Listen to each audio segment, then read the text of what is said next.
அஸ்ஸலாமு அலைக்கும். Hello everyone, welcome to our channel. இன்றைக்கி சக்கரவள்ளி கிழங்கு வச்சு சூப்பரான குழிப்பணியாரம் எப்படி செய்கிறதுன்னு பார்க்கலாம்.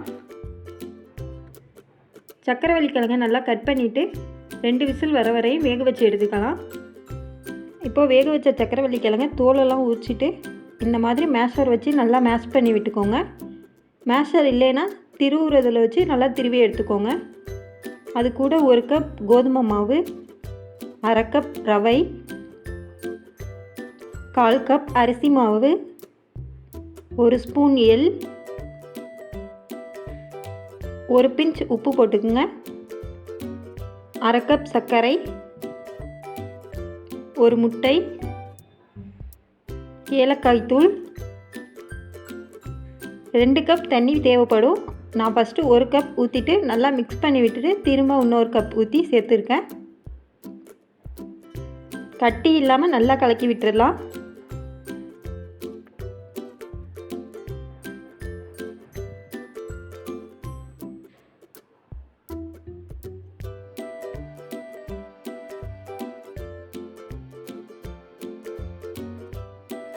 அரை ஸ்பூன் பேக்கிங் சோடா, 1 ஸ்பூன் நெய் சேர்த்து நல்லா மிக்ஸ் பண்ணி விட்டுட்டு 15 நிமிஷம் ரெஸ்ட்டில் வச்சிடலாம். அப்போ தான் ரவையெல்லாம் நல்லா ஊறி சூப்பராக வரும். இப்போ 15 நிமிஷத்துக்கு அப்புறம் பேட்டர் நல்லா சூப்பராக ரெடி ஆகிட்டு இந்த கன்சிஸ்டன்சியில் இருந்தாலே கரெக்டாக இருக்கும். இப்போ குழிப்பணியார சட்டியில் எண்ணெய் ஊற்றி நல்லா ஹீட் பண்ணிக்கலாம். இப்போ ஒவ்வொரு பணியாரமாக சுற்றலாம்.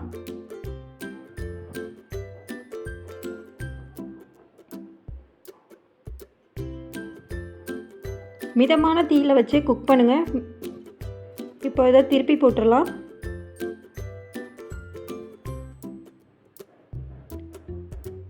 ஹை ஃப்ளேமில் வச்சு குக் பண்ணால் உள்ளே வேகாமல் அப்படியே இருக்கும். மீடியம் ஃப்ளேமில் வச்சு குக் பண்ணி எடுத்துக்கோங்க.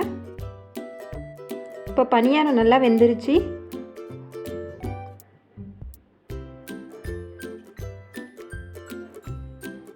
இப்போ எல்லாத்தையும் திருப்பி விட்டுட்டு எடுத்துடலாம்.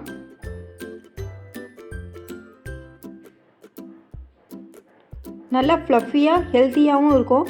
இந்தமாரி குழந்தைங்களுக்கு செஞ்சு கொடுங்க. ரொம்ப சத்தானது சக்கரவள்ளி கிழங்கு. இந்த வீடியோ உங்கள் எல்லாருக்கும் பிடிக்கும்னு நினைக்கிறேன். பிடிச்சிருந்தால் லைக் பண்ணுங்கள், ஷேர் பண்ணுங்கள், கமெண்ட் பண்ணுங்கள். மறக்காமல் நம்ம சேனலை சப்ஸ்கிரைப் பண்ணுங்கள்.